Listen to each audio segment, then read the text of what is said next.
एक बार की बात है, एक बहुत गरीब इंसान था। उसके साथ उसकी पत्नी और दो छोटे छोटे बच्चे थे। उसका अपने परिवार का पालन पोषण करना बहुत कठिन हो गया था।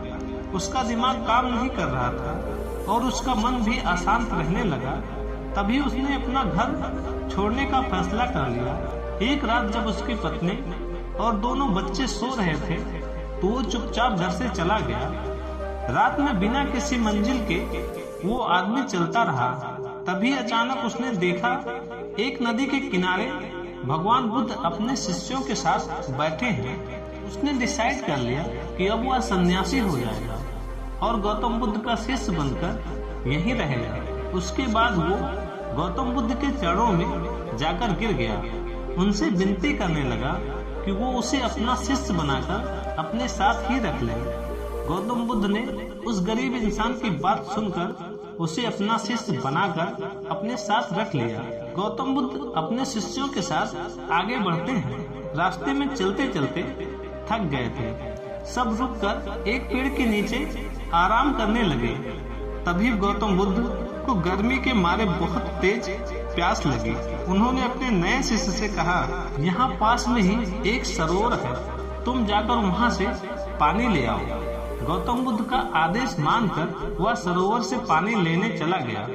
जब वो सरोवर के पास पहुंचा तो उसने देखा कि कुछ जंगली जानवर सरोवर में उछल कूद मचा रहे हैं। जैसे ही वह सरोवर के पास गया वहां से सारे जानवर भाग गए, लेकिन सरोवर में कीचड़, सड़े गले पत्ते ऊपर तैर रहे थे, जिनके कारण उसका मन नहीं मान रहा था। उसने सोचा, इतना गंदा पानी गौतम बुद्ध कैसे पिएंगे। फिर वह बिना पानी लिए वापस लौटता है और आकर बुद्ध से बोलता है, गौतम बुद्ध, उस सरोवर में तो बहुत ज्यादा गंदा पानी है, वो पीने लायक नहीं है।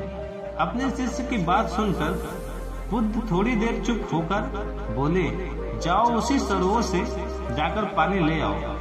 गौतम बुद्ध का आदेश मानकर वो वापस सरोवर की तरफ चला गया, लेकिन वो मन में यही सोच रहा था कि गौतम बुद्ध इतने गंदे पानी को कैसे पिएंगे। जैसे ही वो सरोवर के पास गया वो ये देखकर चौंक गया कि सरोवर का पानी एकदम निर्मल और स्वच्छ हो गया और अपने स्वभाव में बह रहा था। उसने पानी लिया और गौतम बुद्ध के पास आते ही उनसे प्रश्न करता है, भगवान, थोड़ी ही देर में सरोवर का मैला पानी इतना साफ कैसे हो गया।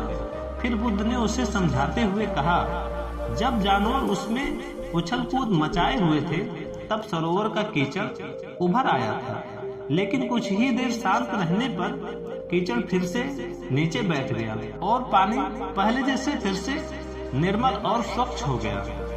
ठीक इसी तरह हमारे मन की स्थिति भी ऐसी होती है। जीवन की कठिनाइयाँ और भाग दौड़ हमारे मन में उथल पुथल पैदा कर देती है। तब हम जो भी डिसाइड करते हैं वो हमेशा सही होता है। इसीलिए बुरे समय में इंसान को अपना धीरज नहीं खोना चाहिए। गौतम बुद्ध की ये बातें सुनकर उसका दिमाग खुल जाता है और वो शांत से बैठकर सोचता है कि उसे अपनी ही गलती नजर आती है।